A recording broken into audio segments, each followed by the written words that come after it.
There is a line painted on the concrete face of Hoover Dam. Engineers call it Deadpool. Below that line, the turbines stop, the water stops, and 40 million people across 7 states and 2 countries find out what that actually means. Lake Mead is 143 feet below that line right now, and it is still dropping. The Bureau of Reclamation just issued a Tier 3 shortage declaration, the highest level ever triggered in the 87-year history of the Colorado River Compact. Arizona lost 21% of its federal water allocation overnight. Nevada lost 8%. Mexico lost 7%.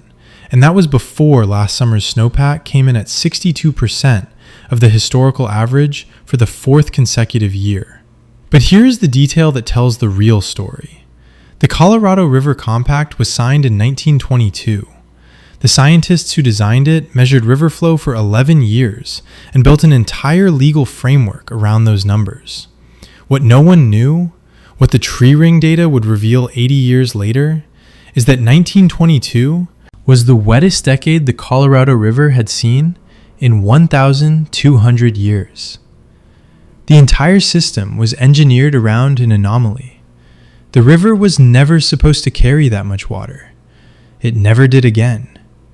The math has not changed. The assumptions have.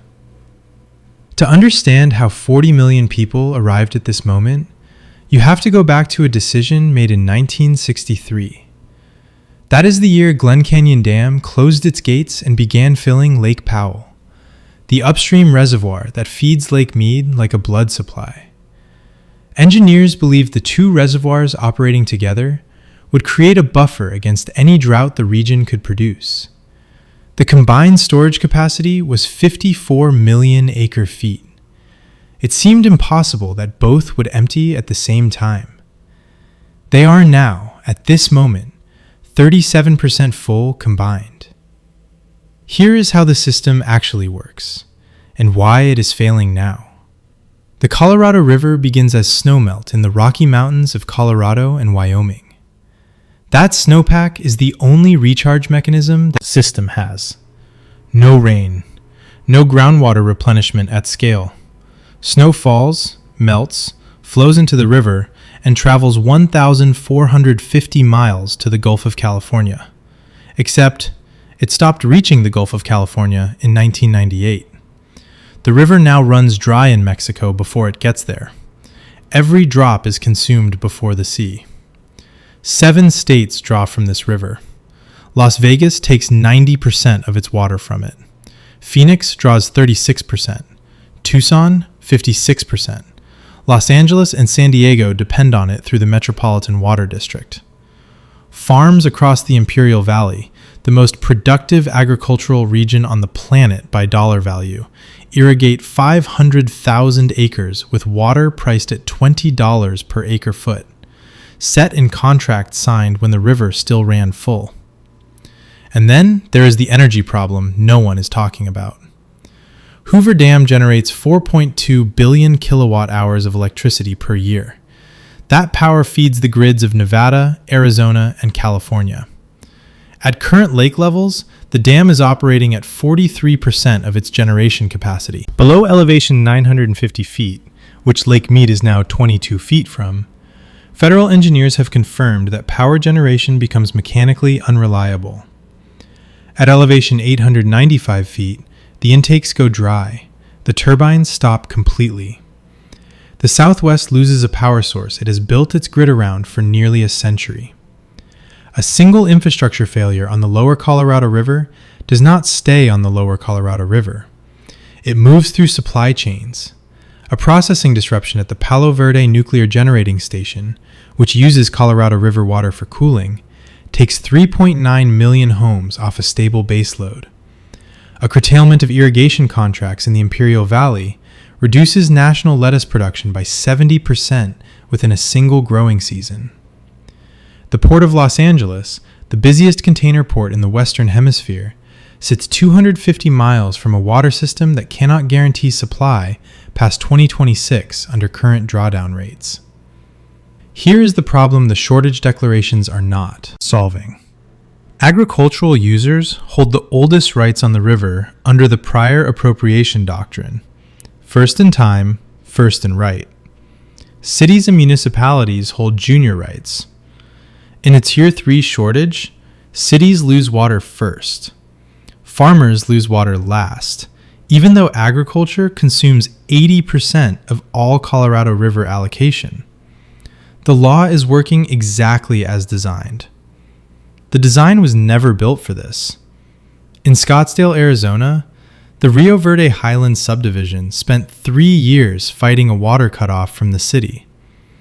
In January 2023, Scottsdale ended service to 1,000 homes. Residents paid up to $4,000 per truckload for water deliveries. Some left. Some stayed and paid.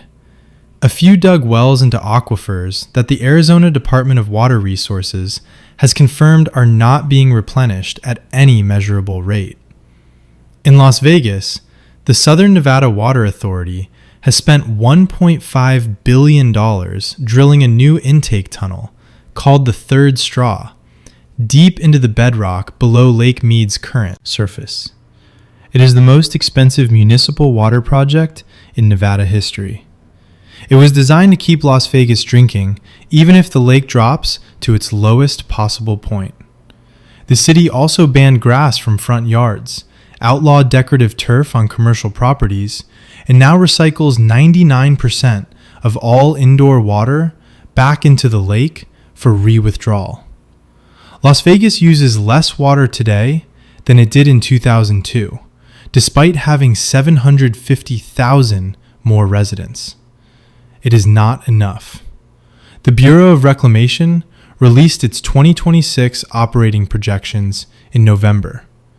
Under the high probability scenario, not a worst case, a median forecast, Lake Mead reaches elevation 1,020 feet by July.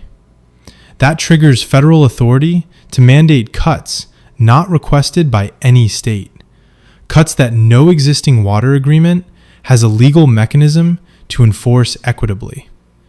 17 federally recognized tribes hold water rights along the Colorado that predate every state compact and have never been fully adjudicated.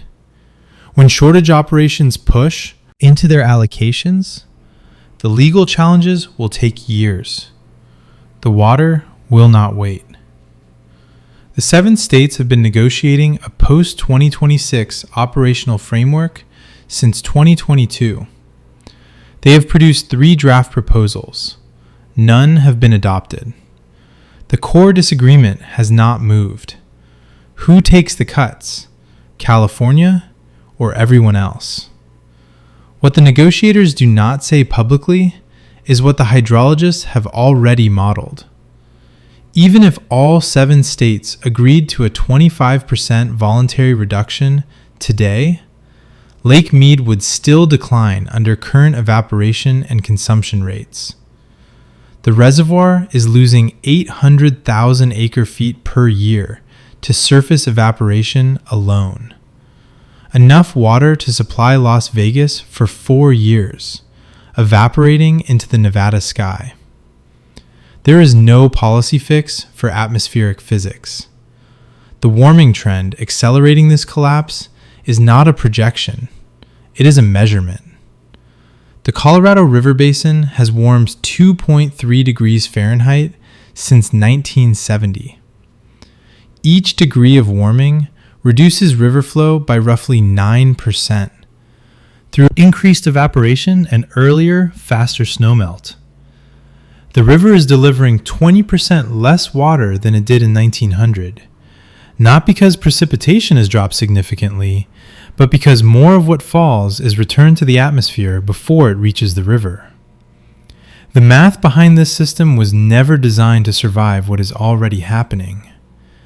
40 million people depend on a river whose legal framework assumes water that no longer exists, whose infrastructure was sized for flows the river stopped producing before most of those people were born, and whose governance structure legally protects the users who consume the most while cutting the users who consume the least. The reservoir is not being drained by drought alone.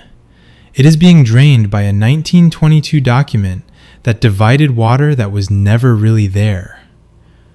Below elevation 895 feet, the valves in Hoover Dam's lower outlets close. The turbines stop. The line painted on the concrete is not a warning. It is a deadline. And the lake is still dropping. How many cities have built their future on a water supply that the models say cannot survive it? How do you renegotiate a 100-year-old legal framework with 40 million people on one side and physics on the other? And if the river has already lost 20% of its flow and the temperature is still rising, who decides which city gets the last of it? The Colorado River reached the sea for the last time in 1998. It hasn't made it back since. The question is no longer whether the system fails. The question is which part fails first, and who is standing next to it when it does.